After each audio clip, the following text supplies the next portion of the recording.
Et salut à tous. Bon, vous le voyez, hein, les cheveux mouillés, en handycam comme ça. Vous êtes bien sur Jupito Games et je vais vous proposer encore une fois cette année un petit vlog sur le Festival international des Jeux de Cannes.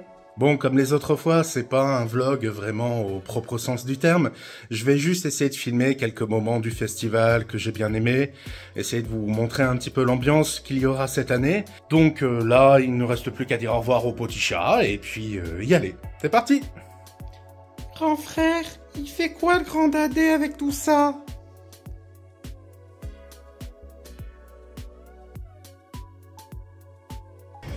Le traditionnel café avant le vol est comme traditionnellement beaucoup trop cher.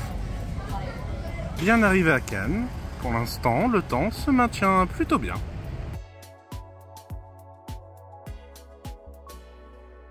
Allez, c'est bon, on a le petit sésame, on a le petit pape se presse donc souquet, contrairement aux VIP qui sont croisettes.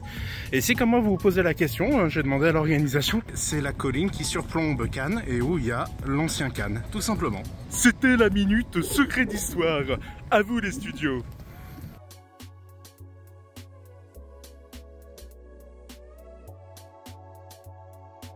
Bon bah, suqué, tu souques, hein.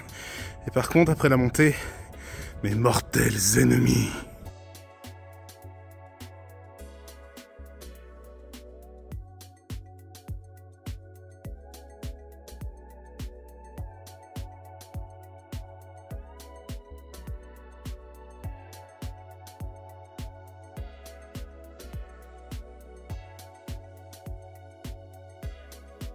Bon, après, moi, je grimpe là-haut pour faire un peu d'histoire, un peu de tradition, un peu de connaissance, quoi, un peu de tourisme.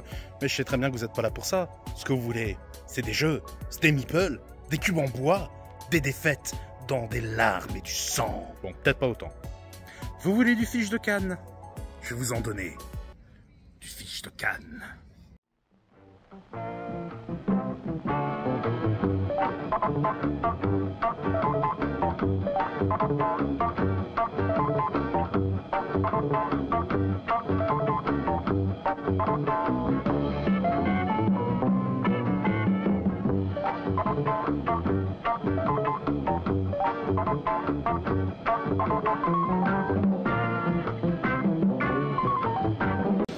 Aucun pneu crevé nous résiste car mes amis assurent. Enfin, surtout Ruben, faut pas déconner.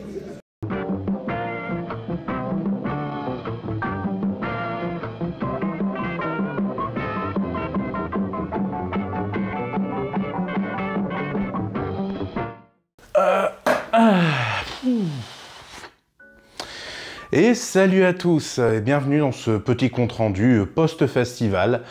Alors, on a beau avoir encore l'air fatigué, on est à peu près à une semaine de la fin du festival ici. Comme il a fallu que je reprenne le travail directement, j'ai pas eu trop le temps de commencer à faire le montage ou même à enregistrer cette conclusion. D'un autre côté, c'est pas plus mal, ça m'a permis de prendre un petit peu de recul par rapport à ce que j'ai vécu et j'aimerais, encore une fois, vous transmettre un petit peu mon impression sur ce festival. Alors pour vous donner une idée un petit peu de quelle a été mon organisation et mon séjour au final à Cannes, je suis arrivé le mercredi, comme vous avez déjà pu le voir dans l'introduction, pour faire un petit peu s'organiser, prendre le Airbnb. J'ai pu passer 1 jour et demi sur le festival. Donc pour ceux qui ne le savent pas, maintenant il y a une sorte de pass VIP pour la presse qui leur permet d'arriver le jeudi matin et de commencer à profiter du festival. Et les autres de la presse comme moi qui doivent arriver à 14 h à partir de jeudi. Donc pendant les 2 premiers jours, j'ai pu assister à des rendez-vous, visiter des showrooms d'éditeurs, voir un petit peu quelles allaient être les nouveautés pour l'année 2024. Et les 2 derniers jours, donc durant le week-end, j'en ai surtout profité pour faire des parties de jeux de rôle. J'ai voulu rattraper un petit peu mon retard du fait que j'ai pas fait de partie en 2023. De toute façon, ça aurait été difficile de faire grand chose d'autre vu le monde qu'il y avait, surtout le samedi. Alors sur mon impression générale et sur l'ambiance même, l'ambiance était très bien et je vais pas dire bon enfant, mais on était vraiment dans quelque chose de très convivial. Que ce soit au niveau des stands, hein, avec les animateurs et animatrices qui faisaient un très bon travail, mais même par rapport aux autres joueurs et joueuses, j'ai pu m'intégrer à pas mal de tables sans que cela ne pose de soucis. En plus, c'est vraiment pour un large public. J'ai pu jouer et parler à plein de types de personnes, que ce soit des joueurs et joueuses confirmés, ou alors des néophytes qui sont venus par curiosité. Et ça, c'était très agréable. Donc, très bonne ambiance par rapport aux tables, par rapport aux exposants. J'ai juste envie de dire que le plus gros souci de ce festival, c'est au final qu'elle est victime de son succès. Le samedi après-midi, par exemple, la jauge du niveau -1, si vous avez vu la vidéo du passe-temps, c'est le niveau où ils ont filmé quand le festival était complètement vide. C'est un petit peu le niveau principal. Et bien, il était en jauge complète, complet, de partout, et il fallait donc attendre à l'extérieur du festival pour pouvoir re-rentrer dans cet espace, même pour les gens qui avaient des rendez-vous là-bas. Enfin, l'autre point, pas trop grave, mais qui m'a quand même un petit peu agacé, c'est l'insistance sur le fait qu'il y a un écran géant. On n'a pas arrêté de nous dire « Mais ce n'est pas grave si vous n'assistez pas à la cérémonie de l'As d'Or. Il y a un écran géant à l'extérieur. Allez à l'extérieur, allez-y !» Il pleuvait des cordes. Je ne sais pas. Déjà, l'année dernière, on a eu le droit à une tempête le dernier jour. Je ne vois pas ce que ça aurait changé de pouvoir mettre peut-être des petits écrans dans l'une des tentes pour accueillir un petit peu plus de monde. De toute façon, la cérémonie a lieu le jour où le grand public n'est pas encore invité, plutôt que d'espérer que l'on attende dehors avec la drache nationale. Mais bon. Une idée à creuser pour l'année prochaine, messieurs, dames, de l'organisation. Enfin, je dirais, mais bon, ça, après, j'imagine qu'il y a un aspect politique aussi à l'affaire. Le jeudi matin m'a vraiment manqué, parce que, au final, je n'ai pas beaucoup joué durant le festival. Comme j'ai concentré tous mes rendez-vous durant les 2 premiers jours, j'ai eu très peu d'occasions de pouvoir jouer, sans compter que l'attente aux tables était très longue, et parfois les tables étaient mal réparties. Je pense notamment à une des nouveautés de cette année qui a été l'espace Asmodée, donc un grand espace uniquement pour le distributeur Asmodée avec tous les éditeurs qui font partie, on va dire, de son cosmos. Et des fois, par exemple, je pense à Coffee Rush, qui était bien mise en avant dans la partie boutique, mais en tout et pour tout, il y avait 2 tables pour l'essayer, sur tout l'espace, et même pas dans un stand de l'éditeur. Donc imaginez-vous, dans un niveau -1, avec vraiment des éditeurs bien différents, des fois on pouvait attendre longtemps. Donc j'ai comptabilisé environ entre 10 et 15 parties durant ce festival en jeu de société, ce qui fait qu'au niveau de mes coups de cœur, j'ai pas grand-chose en fait. Donc je sais pas, pour moi le vrai problème du fait que j'ai fait peu de parties, c'est que quand je compare avec les comptes rendus d'autres chaînes YouTube, par exemple, qui ont été au festival, j'ai l'impression d'être passé à côté de certains jeux qui sont pourtant magnifiques, et qu'eux sont aussi passés à côté d'autres jeux que j'ai pu essayer moi. Après, le bon côté, c'est que ça reste complémentaire par rapport aux autres chaînes que vous regardez. Au niveau de mes coups de cœur notamment, donc, j'ai surtout retenu 2 jeux. Le premier, c'est Coffee Rush, qui a été une vraie surprise, je vais dire ce qu'il en est. C'est un jeu dans lequel vous êtes des baristas dans un café. Vous allez avoir toute une ligne de commandes qui va se remplir et descendre avec le temps. Vous imaginez bien qu'une fois qu'une commande arrive tout en bas, si vous la remplissez pas, elle disparaît, vous fait des points négatifs. Et au centre de la table, vous avez un petit tableau où vous allez déplacer votre meeple. Et déplacer ce meeple vous permettra de récupérer les ingrédients nécessaires. Et ce qui m'avait frappé dans ce jeu, c'était avant tout le matériel. Que ce soit les tasses à café, les ingrédients ou même les illustrations sur les cartes, c'était vraiment du très bon travail. Et j'avais un petit peu peur de l'effet justement jeu joli mais une mécanique pas très marrante. Et bah pas tellement en fait. On est vite tenu en haleine, il y a quand même pas mal d'interactions avec les autres joueurs et j'ai passé un très bon moment dessus. Au point que je l'ai acheté tout de suite après, mais je ne l'ai pas encore réessayé. L'autre jeu qui a été vraiment un gros coup de cœur pour moi, ça a été Courtisan. Courtisan, c'est vraiment un jeu qui est très accessible de base, avec un plateau représentant une cour royale. Sur cette cour royale, vous avez, je crois, entre 5 et 6 maisons différentes. Vous avez aussi des cartes, chacune d'entre elles va représenter l'une des maisons. Et à chaque tour de jeu, vous allez en piocher 3 et décider ce que vous allez en faire. Il y en a une que vous devez poser devant vous, une donnée à un adversaire, et la dernière, la mettre au niveau de la cour, donc du plateau central. Si vous le mettez au-dessus de la cour, ça va faire des effets positifs. En dessous, des effets négatifs. En fait, à la fin de partie, on va comparer s'il y a plus de cartes en haut ou en bas, pour savoir si les cartes que vous avez devant vous va vous rapporter des points négatifs ou positifs. C'est très simple comme ça, et en fait, il y a plein d'effets qui vont venir s'ajouter, notamment l'effet de l'espion qui fait qu'on va jouer des cartes face cachée. Donc vous n'êtes jamais sûr du résultat avant la révélation finale. Bon, malheureusement pour ce dernier, j'ai pu le tester que le dimanche matin, donc il était déjà sold out. Mais, si j'ai bien compris, il arrive ce mois-ci dans nos boutiques. Je n'ai pas vraiment eu de jeu que j'ai trouvé très mauvais. Il y a des choses qui ne m'ont pas du tout attiré, hein, comme le dernier aventurier du rail Cities sur Paris, mais ça j'y reviendrai probablement dans un petit short bientôt. Il y en a un qui m'a un petit peu déçu, c'est Star Wars Bounty Hunters, qui doit arriver dans la deuxième moitié de cette année, si mes souvenirs sont bons, qui est un jeu intéressant par ses mécaniques, mais qui accroche mal au thème. C'est une sorte de jeu de collection où vous devez donc faire en sorte de récupérer des cibles et pour atteindre des objectifs et pour leur valeur en points. Et pour ça, vous allez devoir récupérer des cartes qui vont être soit très lentes à jouer, soit plus rapides, mais vous allez devoir sacrifier des points finaux. Mais le truc, c'est que j'ai pas trouvé que ça collait à l'univers, surtout quand tu as une carte objectif qui te dit littéralement, pour chaque Chewbacca que vous capturez, vous gagnez 3 points supplémentaires. Donc quoi, je vais faire la collection de clones de Chewbacca du multivers de Star Wars, et là, ça semblait bizarre. En parlant de Star Wars, un jeu par contre qui je pense va faire son petit effet cette année, c'est le Star Wars Unlimited, donc le TCG, le jeu de cartes à collectionner sur l'univers de Star Wars. J'ai pu l'essayer durant le festival, ça confirme quand même pas mal de tendances en termes de mécanique de jeu, hein, le fait de sacrifier des cartes pour en faire des ressources, d'avoir 2 champs de bataille entre guillemets différents, hein. Ceux qui ont déjà pu tester Altered savent que c'est aussi une mécanique qu'ils utilisent.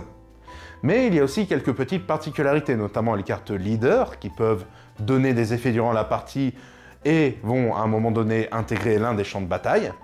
Et tout simplement les bases, qui sont en fait les objectifs à atteindre, il faut détruire la base adverse, et qui peut aussi vous apporter des points supplémentaires. Et là, ce qui attire vraiment, c'est le respect de l'univers. Déjà, je suis très content du fait qu'il y a un champ de bataille terrestre et un champ de bataille spatial. On a des cartes de vaisseaux spatiaux, et j'adore les vaisseaux spatiaux de Star Wars.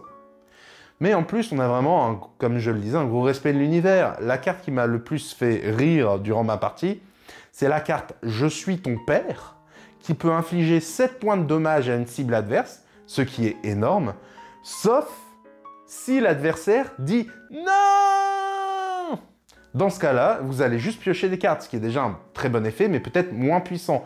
Mais rien que le fait de devoir respecter cette petite règle, je trouve ça très amusant et c'est des petits ajouts, des petits détails qui ajoutent vraiment à l'expérience générale. Je reviens un petit peu justement sur les différents stands. Je pense avoir assez filmé d'images pour vous montrer un petit peu, mais il y avait vraiment des trésors, entre guillemets, en termes d'animation ou en termes tout simplement de décorum, hein. Bon, on a les classiques stands qui arrivent quand même à se démarquer avec leur Kikomori et leur grande bâche, mais il y en a, je veux dire, il y avait le stand de Lorcana avec son immense décor. Il y avait le petit moulin de chez Gigamic. Il y avait, à côté des exemplaires de TTMC, tu avais un Punching Ball. Je ne sais même pas pourquoi, en fait. Mais voilà, il y avait plein de choses qui attiraient le regard. Et en plus, des petites animations qu'il y avait durant le festival. C'était vraiment très agréable, ne serait-ce que de se balader entre les stands. En dehors du festival en lui-même, je ne vais pas trop revenir sur la cérémonie de l'As d'Or. Je n'y étais pas, au final on l'a regardé tranquillement dans notre Airbnb. Surtout que la sélection de cette année, moi je l'ai trouvée très bonne. J'ai pas grand chose à dire sur les vainqueurs de cette année. J'ai pas pu essayer la Familia. Heureusement Trio l'a gagné, hein. Bravo encore Cocktail Games, il était temps. Et j'ai envie de dire que surtout ça a évité une émeute dans Cannes le jeudi soir, s'il l'avait pas eu. Je ne peux rien dire sur la récompense niveau enfant. Et enfin, du côté initié, je suis très content que ça soit Far Away. Ça reste un très bon jeu, selon moi. Autre chose qui n'a pas changé, en tout cas en tant que visiteur, c'est les nuits du off. Malheureusement, dorénavant, les tables sont payantes pour les gens qui veulent venir y présenter leurs prototypes. Et vraiment, j'adore parce que c'est là où on peut voir la créativité de tous les jeunes auteurs et autrices dans le monde du ludique. Par exemple, j'ai vu un prototype, j'ai pas pu l'essayer celui-là, mais où il faut savoir ranger sa Kallax. 2 autres que j'avais essayé qui m'ont bien fait rire, c'est un jeu sur le thème de la raclette. Un petit jeu d'ambiance qui fonctionne très bien. Et un autre qui, j'espère vraiment, va finir par avoir un éditeur, c'est Food Truck War, si je me souviens bien, qui avait un système que je trouvais très intéressant à base de changer son menu chaque jour pour proposer des choses différentes. Enfin, je terminerai par mes 2 dernières journées, donc qui ont été beaucoup consacrées à la partie jeu de rôle. j'ai voulu un petit peu rattraper mon retard de 2023 et je me suis inscrit à pas moins de 3 parties. Alors déjà, mon plus gros coup de cœur, ça a été Magie de minuit, qui est un jeu de rôle alternatif, qui se joue sans meneur ou meneuse de jeu, et qui se base sur un jeu de tarot. Ça peut être celui qu'ils sont en train de fabriquer avec le jeu, comme ça peut être n'importe lequel que vous aurez chez vous ou que vous auriez acheté dans un magasin. Le but ici, c'est que on va tous incarner une sorcière qui fait partie d'une sororité qui voyage pour essayer de vaincre le mal. Et en fait, chaque carte de tarot que l'on va tirer, de par les éléments qu'il y a dans celle-ci ou sa signification, va nous aider à raconter à tour de rôle et de manière coopérative une histoire. C'est vraiment une expérience un peu spéciale. Ça peut être très intimidant au départ, mais je peux vous garantir qu'une fois qu'on s'est prêté au jeu, on est vraiment dedans et on arrive à raconter de très belles histoires. C'est un jeu qui est en pré-vente, attention, pas en financement participatif, hein, donc le jeu va bien sortir quoi qu'il en coûte, c'est juste qu'ils font des pré-ventes pour essayer d'améliorer la qualité, notamment du matériel. Je vous mettrai le lien en description, je vous invite dans tous les cas à aller y jeter un petit coup d'œil. Au niveau des jeux de rôle plus classiques, je vais faire coucou à Clara, qui a été au final ma meneuse de jeu sur les 2 autres parties que j'ai faites. D'un autre côté, elle nous a fait jouer à Weissen, qui est un jeu de rôle typé horreur sur la mythologie scandinave. On est vraiment sur un jeu de rôle plutôt typé enquête. Il n'y a pas forcément beaucoup d'action dans une partie de Weissen, mais on est vraiment très pris dedans, ne serait-ce que par le scénario, mais aussi par les différents effets. On peut avoir des dommages et des altérations autant physiques que mentales.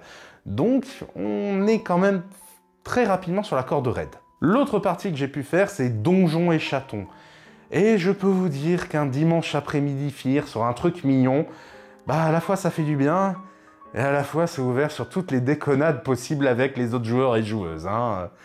J'ai quand même fini par patouner un ennemi qui était à terre et enroulé dans un linge, ou alors en voyant 2 autres compères qui avaient utilisé un savon pour créer une piste glissante jusqu'au boss du scénario. J'en ai profité pour glisser dessus pour aller le percuter, enfin bref. Que ça soit moi ou les autres joueurs et joueuses, ça a été vraiment une expérience très déconnante et on va dire, on était tous fatigués et ça nous a fait du bien. Et sur le jeu en lui-même, je pense y revenir un petit peu plus tard, parce que c'est un jeu qui à la fois est très accessible, hein, on compte vraiment des parties à partir de 7 ans, mais qui reste quand même assez agréable de par son système, et je pense que beaucoup de joueurs et joueuses, même avec plus d'expérience ou plus âgés, peuvent y trouver leur compte.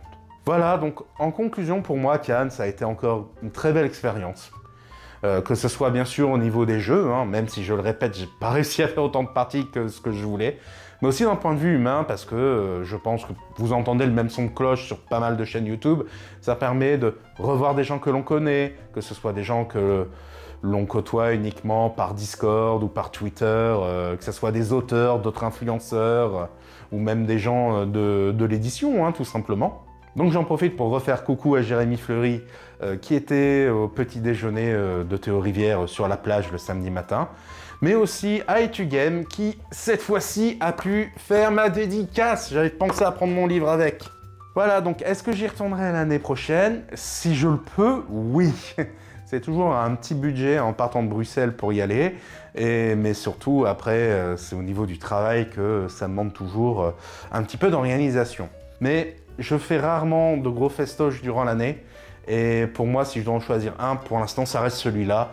Même si je compte toujours pouvoir essayer Essen au moins une fois, ne serait-ce que pour l'expérience. Voilà, c'est tout pour cette vidéo. J'espère que vous avez aimé ce petit compte-rendu. N'hésitez pas si vous avez des questions par rapport au festival en lui-même. Hein. Je ne fais pas partie de l'organisation, mais un petit retour d'expérience, je peux toujours donner. En tout cas, n'hésitez pas à partager la vidéo si elle vous a plu. Et moi, je vous dis à très bientôt pour plus de présentations de jeux. Salut à tous. On se connaît, non? Vos têtes me disent quelque chose. Jupito Game, c'est quoi ce truc de merde? Quelle indignité.